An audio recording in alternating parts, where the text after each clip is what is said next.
안녕하세요. 오늘은 인류 역사상 가장 유명하고 또 어쩌면 가장 큰 영향을 미친 가르침 중 하나인 산상수훈에 대해 한번 이야기 나눠보려고 합니다. 이게 단순히 옛날 이야기가 아니거든요. 우리 삶을 완전히 다른 각도에서 보게 만드는 정말 강력한 초대장 같은 거예요. 자, 그럼 그 속으로 한번 들어가 볼까요? 이 장면을 한번 상상해 보세요. 무슨 거대한 강당이나 화려한 건물이 아니에요. 그냥 자연 그대로의 산 위에서 이 모든 이야기가 시작됩니다. 바로 이 점이 굉장히 상징적이죠. 어떤 제도나 틀에 갇힌 가르침이 아니라 정말 살아있는 우리 삶의 근본을 건드리는 그런 이야기라는 걸 보여주는 것 같아요. 살면서 우리 누구나 한 번쯤은 이런 질문을 던지잖아요. 어떻게 사는 게 진짜 잘 사는 걸까? 진정으로 복된 삶이란 뭘까 하고요.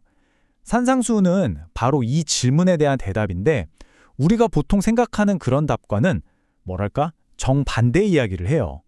아주 놀랍고 당시 문화에서는 정말 파격적인 그런 해답을 제시합니다. 자, 그 여정의 첫 번째 관문이 바로 팔복입니다. 우리가 보통 복 받았다라고 할 때 떠오르는 것들이 있잖아요. 뭐 돈을 많이 번다거나 성공한다거나. 그런데 여기서는 그 복에 대한 개념을 완전히 뒤집어 버립니다. 행복의 기준이 완전히 새로 쓰여지는 거죠. 이 표를 보시면 되게 흥미로운 점을 발견할 수 있어요. 팔복이 그냥 8가지 좋은 말을 나열한 게 아니라는 거죠. 구조가 있어요. 보세요. 앞에 4가지는 전부 하나님 앞에서 내가 어떤 존재인가에 대한, 그러니까 내면에 대한 이야기예요. 그리고 그 내면이 단단하게 서면 자연스럽게 뒤에 4가지, 즉 다른 사람들과의 관계에서 그 모습이 드러난다는 겁니다. 순서가 있다는 거죠. 행동 이전의 인격, 이게 핵심입니다. 특히 이 심령이 가난하다는 표현, 이거 되게 오해하기 쉽잖아요. 뭔가 부족하고 약하다는 뜻으로 들릴 수 있으니까요. 근데 그게 전혀 아니에요. 이건 약하다는 뜻이 아니라 오히려 나는 내 힘만으로는 안 된다. 나는 도움이 필요하다는 걸 인정하는 아주 솔직하고 겸손한 마음의 상태를 말하는 겁니다. 영적인 갈급함, 하나님을 향한 완전한 의지를 뜻하는 거죠. 자, 이렇게 내면의 인격에 대한 이야기를 마치고 이제 두 번째 파트로 넘어가 볼게요. 여기서부터는 더 흥미진진해집니다. 예수는 내가 율법을 없애러 온 게 아니라 오히려 완성하러 왔다고 선언하거든요. 이게 무슨 뜻일까요? 바로 규칙의 껍데기가 아니라 그 규칙의 진짜 의미, 즉 우리 마음의 동기가 무엇인지를 보겠다는 겁니다. 우리가 보통 율법 하면 이런 돌판을 떠올리죠. 이거 해라, 저거 하지 마라 하는 어떤 규칙들의 목록, 일종의 체크리스트처럼요. 하지만 산상수훈에서 말하는 율법은 그런 게 아니에요. 오히려 우리 마음을 들여다보는 거울 같은 역할을 한다는 거죠. 네 행동은 괜찮은데 네 마음은 어떠니? 하고 묻는 거예요. 이게 무슨 말인지 구체적인 예를 보면 확 와닿으실 겁니다. 자, 첫 번째 예시부터 정말 강력하죠.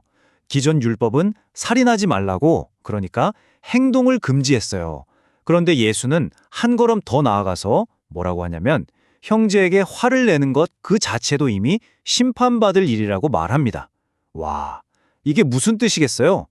눈에 보이는 행동 이전에 그 행동을 만들어내는 마음속의 분노, 그 뿌리부터 다루라는 거죠.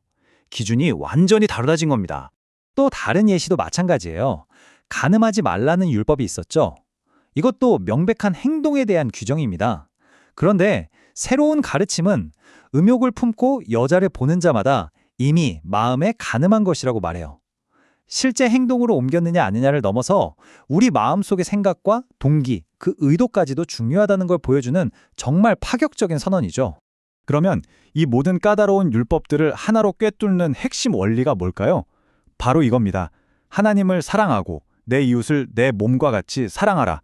결국 모든 율법과 규칙들은 이 2가지 사랑을 실현하기 위한 방법이라는 거죠. 이게 바로 율법의 완성이라는 의미입니다. 자, 이제 세 번째 파트로 넘어가는데요. 아마 여기가 산상수훈 전체에서 가장 어렵고 또 가장 우리 상식에 반하는 내용이 아닐까 싶어요. 바로 급진적인 사랑에 대한 이야기입니다. 원수를 사랑하라. 여러분, 이게 지금 들어도 쉽지 않은데 당시 사회에서는 정말 말도 안 되는 충격적인 이야기였을 겁니다.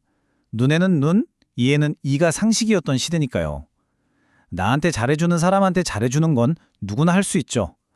그런데 나를 미워하고 나를 해치려는 사람까지 사랑하라는 건 이건 정말 인간의 본성을 뛰어넘는 혁명적인 요구였던 겁니다. 용서에 대해서도 유명한 말이 있죠. 70번을 7번까지라도 용서하라. 이걸 보고 진짜 490번을 세는 사람은 없겠죠? 이건 숫자의 의미가 아니에요. 이제 그만 세어라. 용서에 한계를 두지 말라는 뜻입니다. 용서를 이벤트가 아니라 그냥 삶의 태도로 만들라는 그런 엄청난 요구인 거죠. 이 용서하지 않는 종의 비유는 그 의미를 아주 잘 보여주는 이야기예요. 한번 보세요. 어떤 종이 왕한테 정말 평생을 갚아도 못 갚을 천문학적인 빚을 탕감받아요. 그런데 그 종이 길을 가다가 자기한테 아주 푼돈을 빚진 동료를 만나서는 그 빚을 갚으라고 멱살을 잡습니다. 이 이야기의 교훈은 명확하죠. 우리가 받은 은혜와 용서가 얼마나 어마어마한지를 기억한다면 다른 사람에 대한 우리의 그 사소한 원망은 사실 아무것도 아니라는 걸 깨닫게 된다는 겁니다. 자, 드디어 마지막 파트입니다.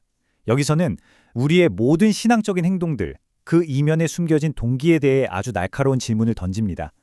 당신의 그 선행, 그 기도는 누구에게 보여주기 위한 것입니까? 당신의 관객은 사람들입니까? 아니면 하나님 한 분입니까? 바로 이런 이미지처럼요. 진짜 의로움은 사람들 앞에서 막 드러내고 과시하는 게 아니라는 거죠. 조용히 은밀한 곳에서 진심으로 행하는 것, 바로 거기에 가치가 있다는 이야기입니다. 바로 이 구절이 이 마지막 파트의 핵심입니다. 사람에게 보이려고 그들 앞에서 너희 의를 행하지 않도록 주의하라. 은밀한 중에 보시는 너희 아버지께서 갚으시리라. 그러니까 우리의 모든 종교적인 행위의 최종 관객은 옆에 있는 사람이 아니라 오직 하나님 한 분이어야 한다는 명확한 선언이죠. 이 원리를 설명하기 위해 아주 구체적인 3가지 예를 들어요. 첫째, 구제. 남들 보라고 하지 말고 은밀하게 하라는 거죠. 둘째, 기도. 사람들 앞에서 거창하게 하지 말고 골방에 들어가서 진심으로 하라는 겁니다. 셋째, 금식. 티내지 말고 평소처럼 하라는 거예요. 공통점이 뭐죠? 맞습니다. 바로 진정성입니다. 동기가 중요하다는 거죠. 자, 오늘 우리가 함께 걸어온 이 여정을 이 한 장의 그림이 정말 멋지게 요약해 주네요. 보세요. 모든 것은 팔복에서 시작된 내면의 인격에서 출발합니다. 그 인격이 바로 잡히면 율법의 진짜 의미, 즉 마음의 동기를 이해하게 되고요. 그리고 그 동기는 원수를 사랑하는 것과 같은 급진적인 행동으로 이어지죠. 마지막으로 이 모든 것을 사람들에게 보여주기 위함이 아닌 오직 진실한 신앙으로 행하게 되는 겁니다. 인격에서 동기로, 동기에서 행동으로, 행동에서 진정성으로. 이 흐름 정말 놀랍지 않나요? 산상수훈은 우리에게 가야 할 길을 아주 명확하게 보여줍니다. 그런데 이 사진처럼 그 길은 결코 넓고 편한 길은 아닌 것 같아요. 어쩌면 외롭고 또 좁고 험한 길일지도 모르죠. 우리 각자가 결단하고 걸어가야 하는 그런 길입니다. 자, 이렇게 산상수훈을 쭉 훑어봤는데요. 마지막으로 이런 질문을 던지고 싶습니다. 2000년도 더 된 이 고대의 가르침이 과연 오늘을 살아가는 우리에게는 어떤 의미가 있을까요? 이 도전으로 가득 찬 길을 오늘 나의 삶 속에서 한 걸음 내딛는다는 건 과연 무엇을 의미하는 걸까요? 이 질문을 여러분께 남기면서 오늘 이야기는 여기서 마치겠습니다.